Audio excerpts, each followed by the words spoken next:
In questa ricetta torna protagonista il pane fatto in casa, con soffici panini, perfetti per gli hamburger. Prima di proseguire, però, non dimenticare di iscriverti al nostro canale.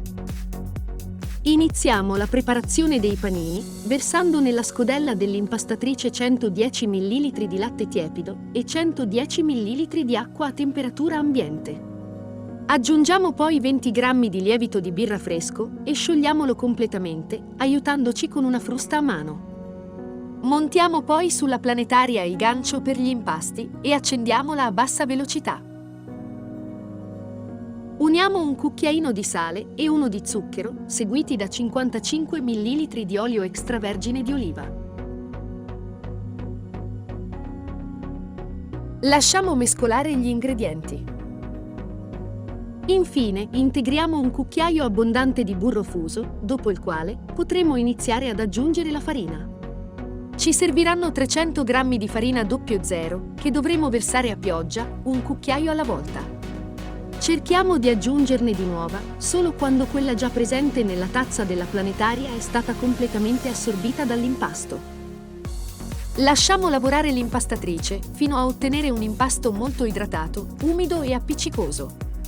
Ricopriamo poi la tazza con un foglio di pellicola trasparente e mettiamo l'impasto a lievitare per almeno 40 minuti in un luogo caldo. Terminata la lievitazione, rovesciamo l'impasto su una spianatoia infarinata. Lavoriamolo a mano per qualche minuto, ungendo le mani e il piano di lavoro con olio Evo.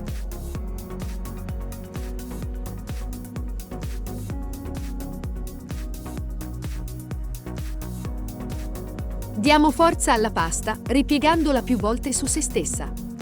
Quando necessario, spolverizziamo il tutto con un'ulteriore manciata di farina per evitare che si incolli al piano di lavoro. Quando l'impasto risulterà elastico e vellutato, ma sempre umido e soffice al tatto, modelliamolo in modo da dargli una forma cilindrica. Tagliamolo poi in 5 parti. Bagniamo il piano di lavoro con olio extravergine di oliva e lavoriamo a mano i singoli panetti sulla superficie unta.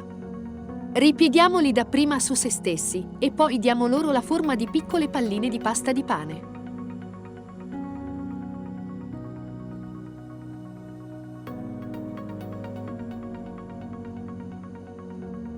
Riponiamo i panetti di impasto su una leccarda ricoperta con carta forno. Copriamoli quindi con un panno e lasciamo lievitare nuovamente per altri 20 minuti.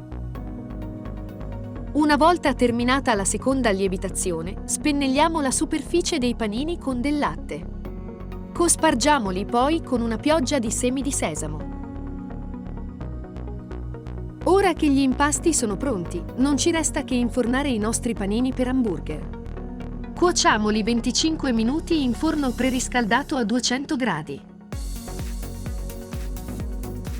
Terminata la cottura, lasciamoli raffreddare su una gratella. Abbiamo finalmente sfornato questi soffici e squisiti panini per hamburger, che potrete, però, anche consumare al posto del comune pane da tavola. Se vi è piaciuta questa ricetta, non dimenticatevi di condividerla, mettere like e iscrivervi al nostro canale per essere sempre aggiornati sui nostri video.